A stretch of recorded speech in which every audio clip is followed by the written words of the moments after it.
Salomo memerintahkan untuk mendirikan suatu rumah bagi nama Tuhan dan suatu istana kerajaan bagi dirinya sendiri.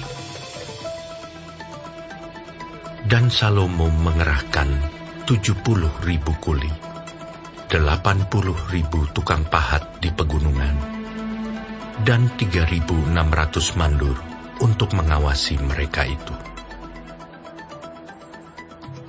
Lalu Salomo mengutus orang kepada Huram, raja negeri Tirus, dengan pesan, "Perbuatlah terhadap aku seperti yang kau perbuat terhadap ayahku Daud, ketika engkau mengirim kayu aras kepadanya, sehingga ia dapat mendirikan baginya suatu istana untuk tinggal di situ.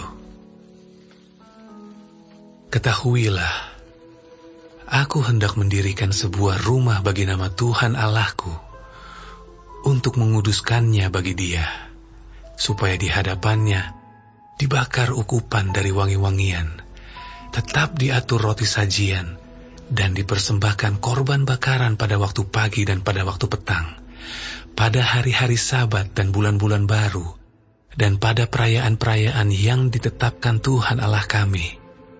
Sebab semuanya itu adalah kewajiban orang Israel untuk selama-lamanya. Dan rumah yang hendak kudirikan itu harus besar, sebab Allah kami lebih besar dari segala Allah. Tetapi siapa yang mampu mendirikan suatu rumah bagi dia, sedangkan langit, bahkan langit yang mengatasi segala langit pun tidak dapat memuat dia? Dan siapakah aku ini, sehingga aku hendak mendirikan suatu rumah bagi dia, kecuali sebagai tempat untuk membakar korban di hadapannya?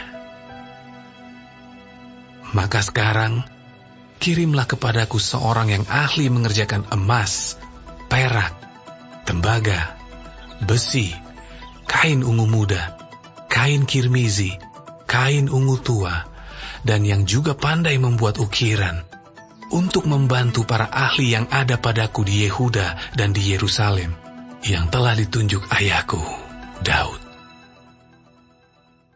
Kirim juga kepadaku kayu aras, sanobar, dan cendana dari gunung Libanon, sebab aku tahu bahwa hamba-hambamu pandai menebang pohon dari Libanon. Dalam pada itu, hamba-hambaku akan membantu hamba-hambamu untuk menyediakan bagiku sejumlah besar kayu, sebab rumah yang hendak kudirikan itu harus besar dan mentakjubkan.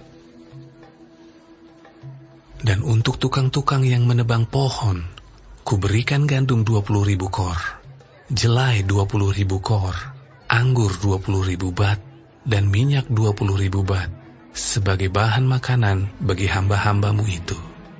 Dan Huram, raja negeri Tirus, mengirim surat balasan kepada Salomo yang berbunyi, "Karena Tuhan mengasihi umat-Nya, Ia telah mengangkat engkau menjadi raja atas mereka." Lalu Huram melanjutkan, "Terpujilah Tuhan, Allah orang Israel, yang menjadikan langit dan bumi, karena Ia telah memberikan kepada Raja Daud seorang anak yang bijaksana, penuh akal budi dan pengertian, yang akan mendirikan suatu rumah bagi Tuhan dan suatu istana kerajaan bagi dirinya sendiri. Maka sekarang aku mengirim seorang ahli yang penuh pengertian, yakni Huram Abi, anak seorang perempuan dari Bani Dan, sedang ayahnya orang Tirus. Ia pandai mengerjakan emas, perak, tembaga, besi, batu, kayu, kain ungu muda, kain ungu tua, lenan halus, dan kain kirmisi, dan juga pandai membuat segala jenis ukiran. dan segala jenis rancangan yang ditugaskan kepadanya, dengan dibantu oleh ahli-ahlimu dan oleh ahli-ahli ayahmu, Tuanku Daud. Baiklah sekarang, Tuanku kirim kepada hamba-hamba Tuanku gandum dan jelai, minyak dan anggur yang telah Tuanku sebutkan itu.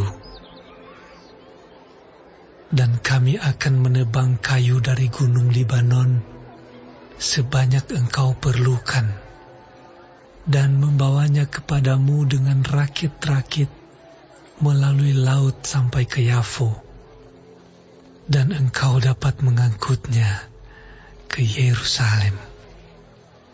Lalu Salomo menghitung semua orang asing yang laki-laki yang ada di negeri Israel, sama seperti yang pernah dilakukan Daud ayahnya. Maka terdapatlah 153.600 orang.